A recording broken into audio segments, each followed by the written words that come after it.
What's the most empowering decision you've made that others tried to talk you out of? 2 years ago, I was miserable in Boston with everything I was supposed to want. Nice apartment, long-term boyfriend, and a stable life that looked perfect on Instagram. Now, I'm happier than I've ever been, despite everyone thinking I was having a complete mental breakdown. It started when I was scrolling through Reddit during yet another sleepless night. Someone posted these incredible photos of Alaska's wilderness that hit me like a gut punch. I suddenly realized I couldn't remember the last time I felt truly alive or excited about anything. My whole existence had become this endless cycle of pleasing others while slowly dying inside. The next morning, I called my sister Amara and casually mentioned I was thinking about moving to Alaska. I expected her usual supportive follow your heart speech. Instead, there was this long silence before she asked if I was joking. When I said no, she launched into this whole thing about how I've never even been camping and how I'd freeze to death or get eaten by a bear. Not exactly the pep talk I was hoping for, lol. Over the next few weeks, I couldn't shake the feeling that I needed massive change. I started researching small towns in Alaska, looking at housing costs, and figuring out what I'd need to survive. Each night after everyone else was asleep, I'd dive into Alaska forums and YouTube videos, learning everything I could. It felt like I was planning a prison break from my own life. When I finally got serious enough to put my apartment on the rental market, that's when shit really hit the fan. My boyfriend John thought I was just being dramatic at first, but when he realized I was serious, he went from concerned to straight up manipulative. He started with the guilt trips. We had plans together, then moved to subtle insults about how I wouldn't last 2 weeks without Starbucks and my heated mattress pad.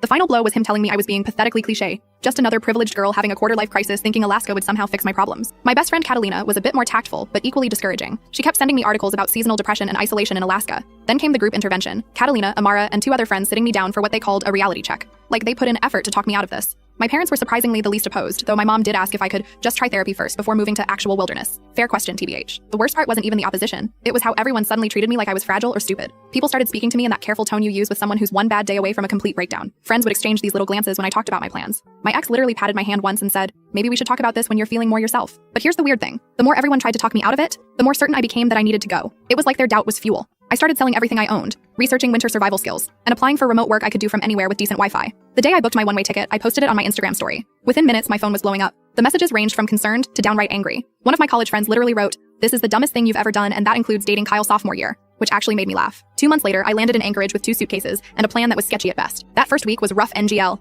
My Airbnb had weird heating issues. Everything was way more expensive than I'd budgeted for, and the darkness messed with my sleep schedule badly. There were at least 3 nights I cried myself to sleep thinking everyone had been right all along. Then I met Marley at a local coffee shop. She overheard me trying to figure out bus routes and offered me a ride to the grocery store. During that 20-minute drive, she told me she'd moved here from Florida 5 years ago without knowing a single person. When I asked if she ever regretted it, she just gestured at the mountains and said, "How could I?" Something about her matter-of-fact confidence made me feel less alone. Fast forward to now, 18 months later. I have a job I actually enjoy, a small but amazing circle of friends, and I've learned more practical skills than I did in my entire previous life. I can change my own oil, chop firewood, and know which local berries will kill me. Important life skill. Last week, I watched a moose and her baby walk through my backyard while I drank my morning coffee. Yeah, it's been hard sometimes. The winter darkness is no joke. Dating options are limited AF, and sometimes I miss being able to get food delivered at 1 a.m., but I've never once regretted my decision. Now, Catalina wants to visit. Amara admits she's kind of jealous, and my ex keeps viewing my Instagram stories within seconds of me posting them. The same people who tried to convince me I was making a terrible mistake now act like I'm living some epic adventure they wish they had the courage to pursue. I'm not saying everyone should move to Alaska, but whatever that thing is that everyone's telling you not to do, maybe that's exactly what you need to do.